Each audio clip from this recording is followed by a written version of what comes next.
우리 임마누엘 성가대 은혜로운 찬양 감사를 드립니다. 아침 일찍부터 나와서 연습하시는데 고생들 하시는데 하나님께서 2022년도도 함께 동행해 주실 줄로 믿습니다. 변함없이 이렇게 봉사해 주셔서 감사하고요. 또 변함없이 또 아침 일찍 나와서 주일 예배 드리시면서 주님과 거룩한 동행하신 우리 성도 여러분들, 하나님의 은혜가 더 충만하게 넘치시는 한 해가 되시기를 주님의 이름 축복합니다. 2022년도 여러분 다 좋은 일들이 많이 생기시기 바랍니다. 여러분 2022년도는 어떻게 됐으면 좋겠습니까? 잘 살기를 다 원하죠, 그죠? 부자 되길 원하십니까? 다 사람들 보면 이렇게 부자가 되는 거를 원하기도 하죠. 부자가 뭐 다 되고 싶죠. 뭐 그렇지 않은 분들이 어디 있겠어요? 어디 있겠어요? 부자라는 게 뭐 자기 가진 재산이 많으면 많을수록 사람은 좋아하는 건데 부자가 되면 하고 싶은 거 다 할 것 같고 먹고 싶은 거 다 먹을 것 같고 마음대로 할 수 있을 것 같아서 부자가 되려고 열심히 일을 하기도 합니다. 여러분 여건만 되면 또 풍요로운 삶을 살았으면 좋겠어요. 그런데 또 우리가 믿음의 사람이 한 가지 더 생각해 볼 것은요. 물론 이제 세상적인 어떤 물리적인 부유함도 좋죠. 그런데 또 한편으로 우리는 영적으로 하나님의 백성답게 물리적인 부유함보다 더 복되고 귀한 부자가 있다는 거죠. 바로 영적인 부유함입니다. 믿음의 부자가 되는 거죠. 믿음의 부자. 믿음의 부자가 되면 우리가 하나님을 기뻐하는 삶을 살 수도 있고요. 그리고 또 어떤 어려움이나 어떤 고난을 당한다 할지라도 또 어떤 역경을 당해도 다 이겨나갈 수 있을 것 같아요. 믿음의 부자가 된다고 하면. 그리고 하나님이나 사람들에게 칭찬받으면서 칭송받으면서 살 수 있을 거고요. 대대로 하나님의 복을 받으며 살지 않을까. 믿음의 부자가 되면 그런 축복이 임하게 될 겁니다.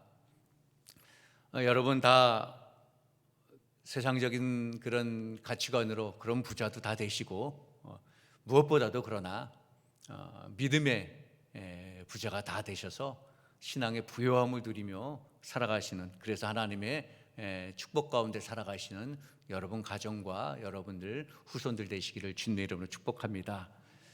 그럼 우리가 진정한 믿음의 부자가 되려면 어떻게 해야 할까? 어떤 생활을 해야 진정한 믿음의 부자가 될까?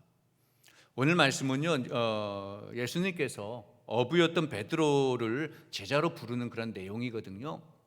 이 내용에 대해서 사실 제가 지난 수요 예배 때 본문 중에 그 설교 중에 잠깐 이제 베드로 언급을 했었는데, 오늘은 좀 더 자세하게 우리가 아는 내용이지만 이 말씀을 통하여서 믿음의 풍요로움을 살려면, 믿음의 부자의 믿음으로 부유한 삶을 살려면 어떠한 삶을 살아야 될까 한번 교훈을 얻어보려고 합니다.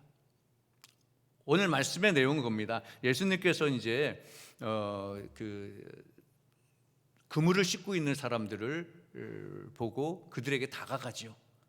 그리고 그 중에 베드로의 배에 올라타서 배를 조금 저어서 나가라고 합니다. 그래서 배 위에서 복음을, 말씀을 전파하죠. 그리고 베드로에게 깊은 데로 가서 그물을 던지라 그렇게 말합니다. 그런데 어떻습니까? 그 바다는 어떤 바다예요? 예수님께서 깊은 데로 가서 그물을 던지라고 한 그 바다는 이미 지난 밤에 베드로와 그 사람들이 밤새도록 고기를 잡았지만 허탕을 친 곳이잖아요.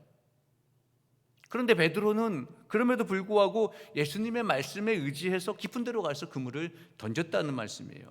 그리고 그 결과 고기를 엄청 잡게 됩니다. 그래서 사람들까지 불러가지고 그물을 건져 올리니까 두 배에 아주 가득 찬 그러한 결과를 얻게 되죠. 여러분, 우리가 다 아시다시피 베드로는 직업이 어부입니다. 장사하는 사람들이 물건을 많이 팔면 부자가 되는 거죠, 그죠? 그런 것처럼 어부도 어떻습니까? 고기를 많이 잡으면 부자가 될 수 있는 거예요. 근데 오늘 본문에 보니까 베드로가 엄청난 고기를 잡은 거예요. 그러니까 엄청나게 많이 잡았죠. 이렇게만 잡히면 부자가 되는 것은 아마 시간 문제였을 겁니다. 그런데 오늘 성경에 보니까 베드로가 어찌 했다고 합니까? 그렇게 많은 고기를 잡았는데 오늘 말씀에 보면, 성경의 말씀에 보면 베드로는 그 모든 것을 버려두고 예수님을 따랐다, 그렇게 말합니다. 그 모든 것을 버려두고 고기 잡는 어부가 오히려 사람 낚는 어부가 됐습니다. 예수님의 제자가 됐습니다. 그것도 결과적으로 예수님의 으뜸된 제자가 되었죠. 물질적인 부요함을 택하지 아니하고 영적인 부요함을 택했다는 겁니다. 믿음의 부요한 삶을 살기로 선택하고 가는 길이에요. 여러분, 오늘 말씀을 우리가 보면서 어떻게 우리가 믿음의 부요한 삶을 살 수 있을까? 베드로가 보여준 삶 속에서 먼저 우리가 깨달을 수 있는 것은요, 믿음의 부요한 삶, 믿음의 부자가 되기 위해서는 우선 내 생각과 내 경험을 버려야 된다라는 말씀이에요. 베드로가 여러분 어떻게 고기를 많이 잡았습니까? 베드로가 고기를 많이 잡을 수 있었던 것은 자기 생각, 자기 경험을 버렸기 때문에요. 베드로가 벌써 이전밤에 아주 밤새도록 고기를 잡았잖아요. 낚시질을 했잖아요. 밤새도록 고기를 잡았는데 한 마리도 잡지 못했습니다.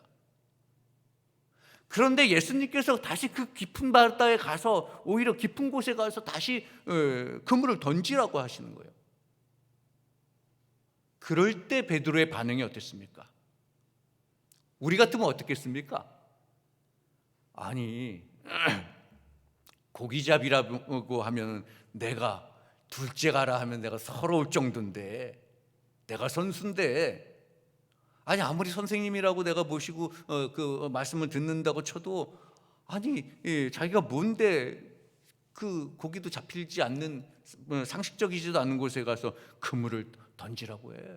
더군다나 지난밤에 밤새도록 허탕을 쳐서 힘들어 죽겠는데, 기진맥진인데 되지도 않을 곳에 가서 무슨 그물을 던지라고 해. 우리 같으면 그러지 않았을까요? 그런데 베드로는 어떻게 반응했습니까? 예수님의 말씀에 의지해서 제가 그물을 내리리이다. 예수님의 말씀에 의지하여 그물을 내리리라 하고 그물을 내렸습니다. 그 결과 어땠습니까? 우리 이미 다 아는 사실인 걸 제가 확인만 해드리는 것 뿐이에요. 결국 많은 고기를 잡게 됐죠. 여러분, 우리의 신앙의 삶도 마찬가지입니다. 우리의 삶도 마찬가지 아닐까요? 우리가 믿음의 부요함을 얻기 위해서, 믿음의 부자가 되기 위해서는 우리도 신앙생활하면서 풍요로운 믿음의 삶을 살기 위해서, 믿음의 거룩한 동행의 삶을 살려면 내 생각, 내 경험부터 내려놔야 된다는 겁니다. 여러분, 우리가 믿음 생활하는데, 목회자도 마찬가지죠. 누구나 다 마찬가지입니다. 신앙생활할 때 우리에게 가장 약한 부분이 뭘까요? 가장 단점이라면요, 가장 약한 점이라면 내 경험과 내 생각을 의지할 때, 내 생각과 내 경험을 의지한다라는 겁니다. 그럴 때가 많다라는 거지요. 그게 참 우리의 신앙의 단점인 거예요. 항상 우리는 어떻게 생각합니까? 항상 내가 최고라고 생각하지요. 항상 내 방법이 옳다라고 생각합니다. 내 방법이 맞다고 생각합니다. 내 경험이 맞다고 생각하는 거예요. 내가 사회에서 경험도 많았고, 내가 배운 것도 많고, 내가 행한 일도 많으니까 내가 맞는 거라고 주장하지요. 남의 말은 듣지 않습니다. 더군다나 성경하고 비교하지도 않습니다. 말씀에 의지하지 않습니다. 그게 우리 신앙의 약점이라는 겁니다. 항상 내가 최고, 내 방법이 최고, 그렇게 생각하는 사람은요, 하나님께서 기뻐하지 않을 뿐더러 오히려 사실 자기께 자신이 넘어간다라는 거예요. 성경 말씀에도 있죠. 스스로 지혜롭다 하며 스스로 명철하다 하는 그들은 화가 있을 것이다. 스스로 명철하다고, 스스로 지혜롭다고 하는 자에게는 나쁜 일이 있을 거라는 겁니다. 좋은 결과를 얻지 못한다라고 성경도 그렇게 분명히 말씀하지요. 내가 가진 지식과 지혜, 여러분 그것도 하나님께서 주신 은혜잖아요. 하나님의 은혜로 된 것이죠. 내 지식, 내 경험 다 하나님께서 주신 은혜예요.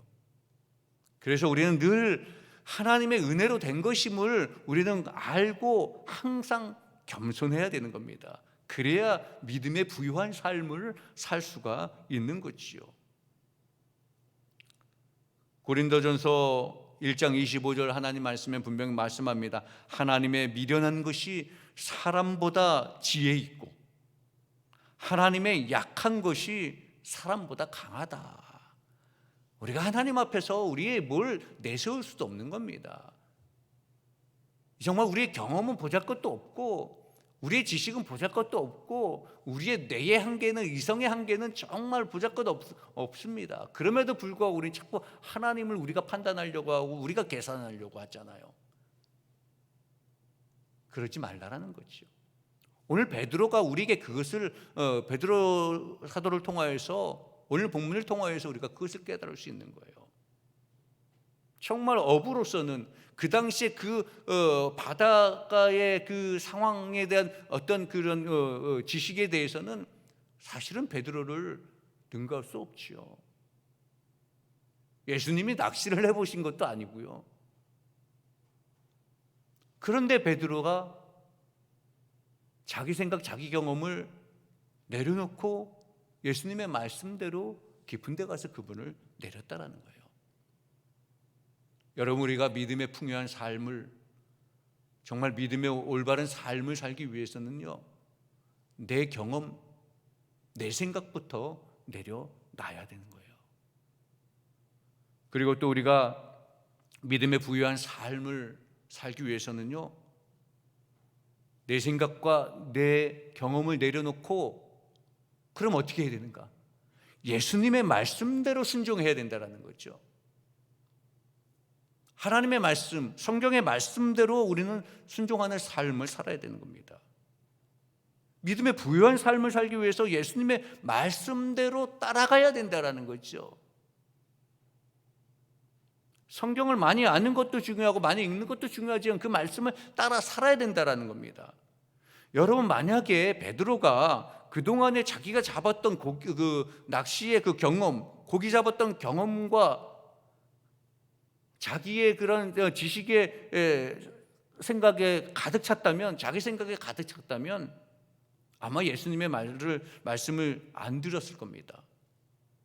자기 경험만 가지고 생각했다면 예수님의 말씀을 안 듣고 그물을 아마 안 내렸을 겁니다. 그런데 베드로는 예수님의 말씀에 전적으로 의지해서 그물을 내렸습니다. 그리고 결국 많은 고기를 잡게 되었죠. 여러분, 우리도 예수님의 말씀을 따라 살아갈 때에 진정한 믿음의 부자가 될 수 있고 진정한 믿음의 거룩한 동행의 삶을 살 수가 있는 겁니다. 예수님의 말씀에 따라 살아갈 때. 이것을 뭐라고 합니까? 순종입니다. 순종이라고 하죠.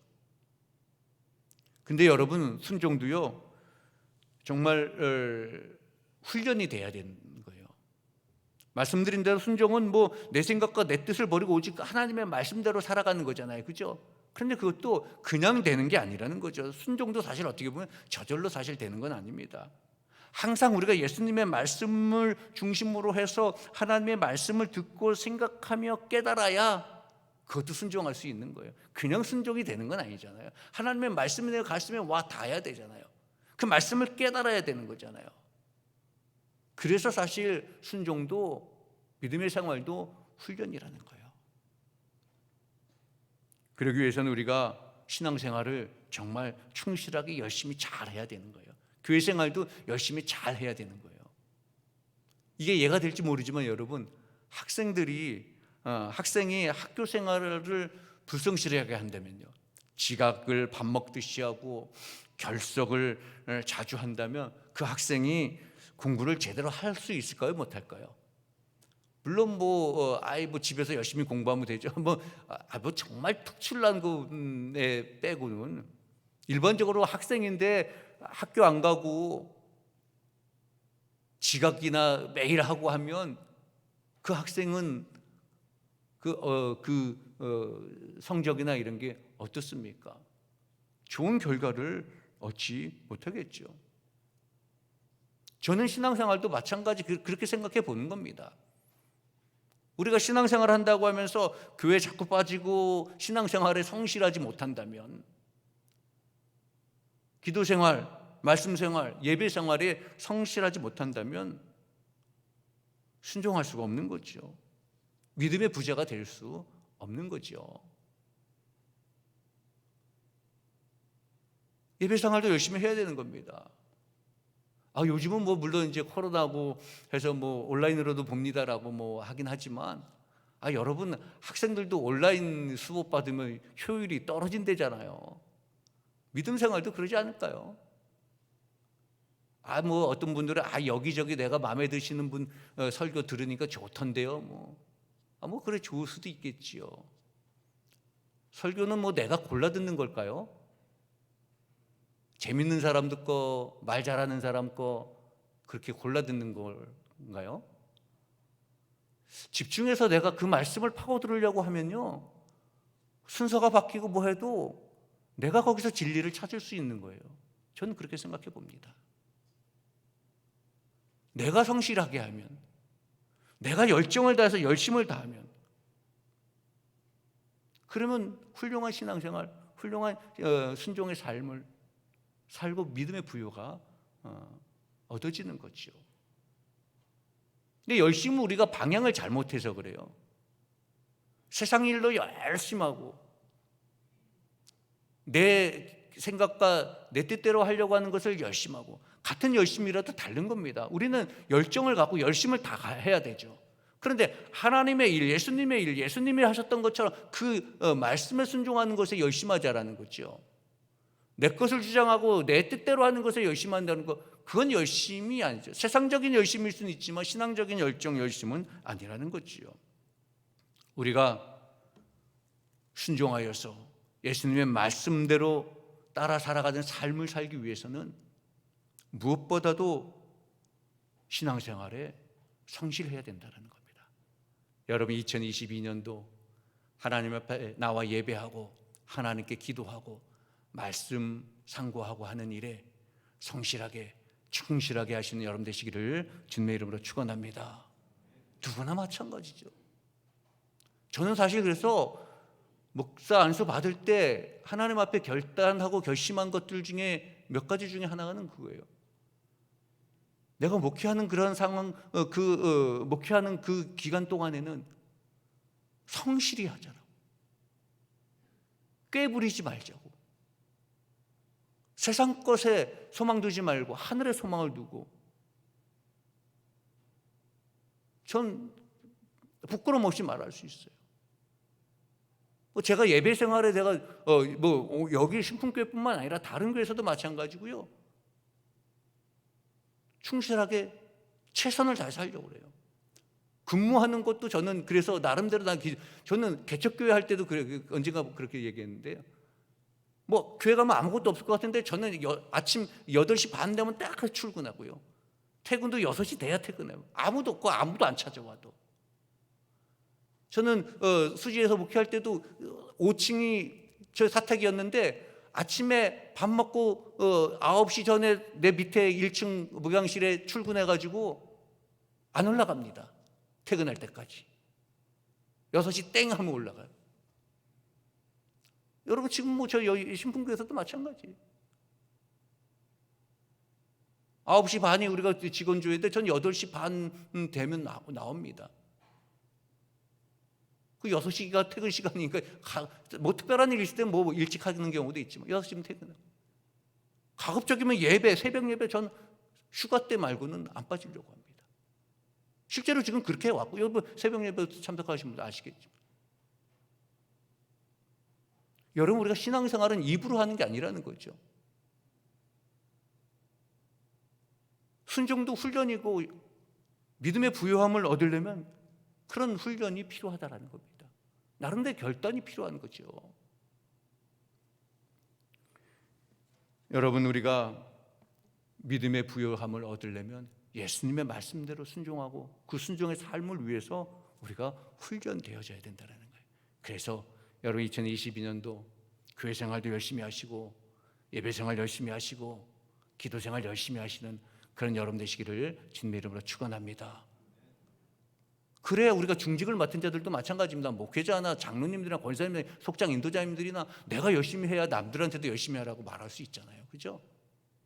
나는 한 달에 한 번 예배 나오고 일주일에 한 번 딱 그 주일날 그 예배 겨우 참석하고 남들한테 왜 새벽 예배 안 나오냐, 금요기도에 참석 안 하냐, 수요 예배 참석 안 하냐 말할 수 없잖아요. 우리 장로님들도, 속장님들도 마찬가지, 인도자들도 마찬가지. 내가 참석해야 떳떳하게 말할 수 있는 거잖아요.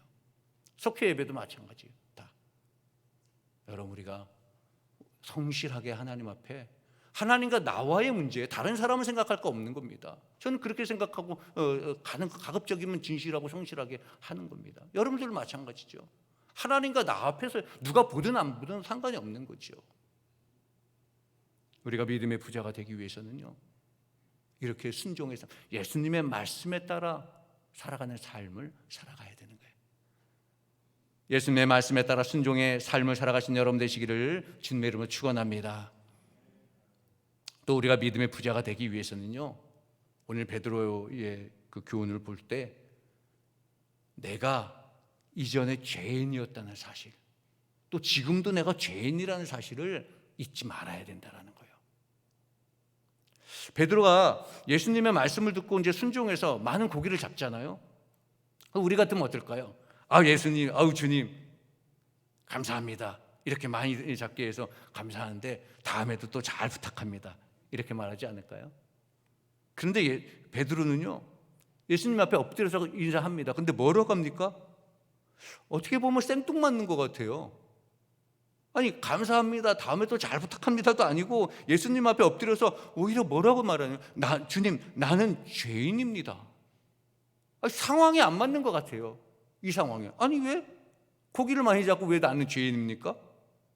아니, 고기를 많이 잡아서 기뻐해야 될 베드로가 오히려 자기 자신이 죄인이라고 말을 했습니다. 왜 그랬을까요?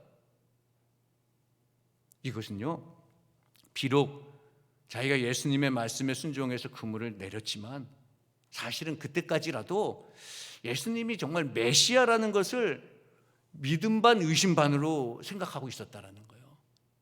선생님으로 듣고 선생님이 말을 하고 그물을 던지라고 하니까 선생님으로 생각하고 그냥 예우를 해준 거 정도거든요.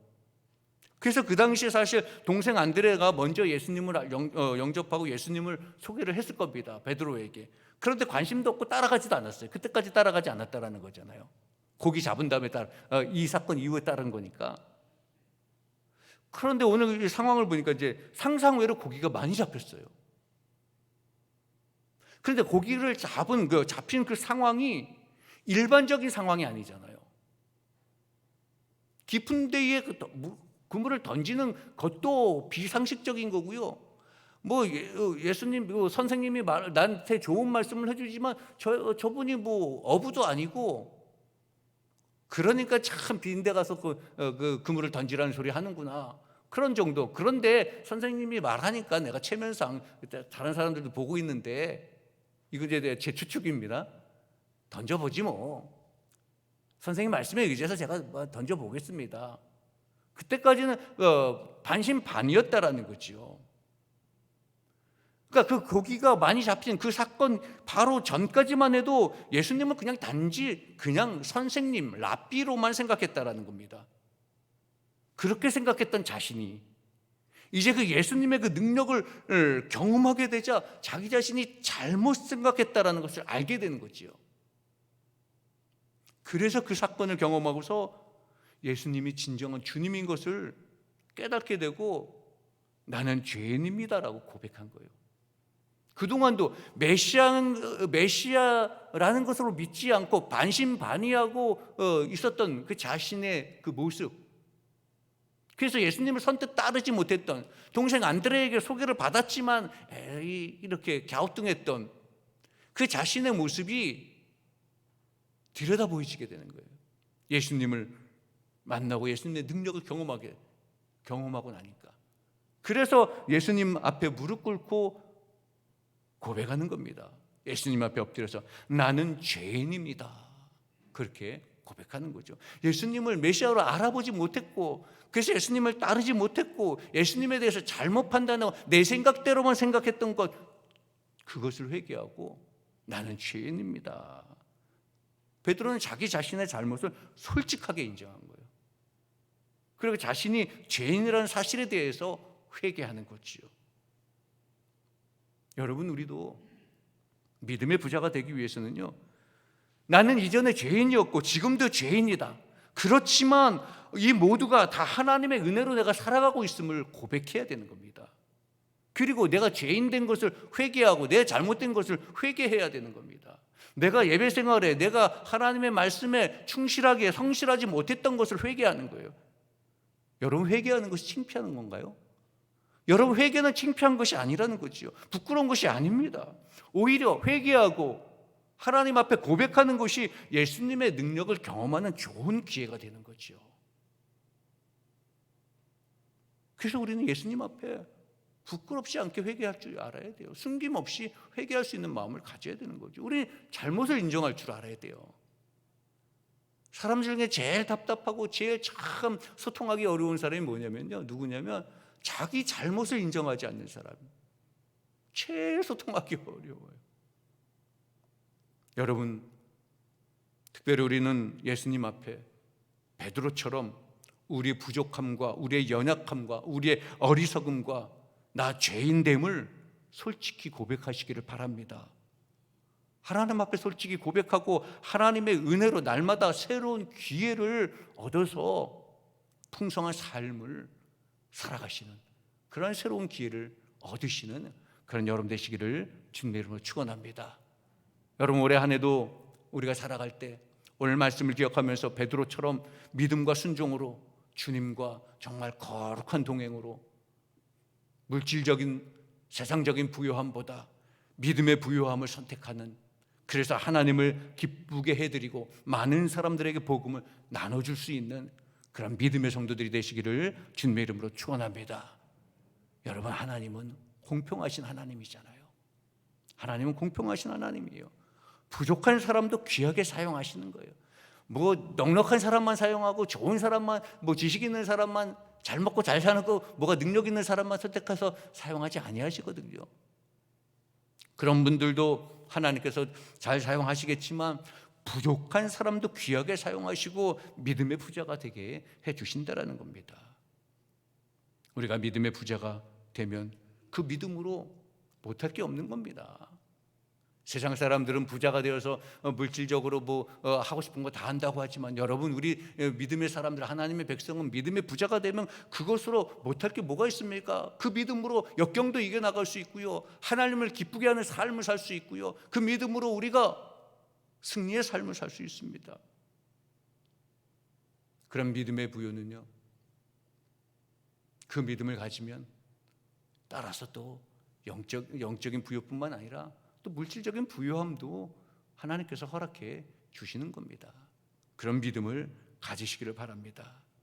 여러분, 그래서 올해 한 해는 내 경험과 내 생각을 버리시고 정말 예수님의 말씀대로 순종하시고 예수님의 말씀을 따르기 위해서 내가 열심히 훈련받고 성실하게 그 신앙생활 하시고, 무엇보다도 내 연약함을, 내가 죄인임을 하나님 앞에 고백하고 인정하고 회개할 수 있는, 나의 연약함을, 부족함을 인정할 수 있는 그러한 믿음을 가지시기를 바랍니다.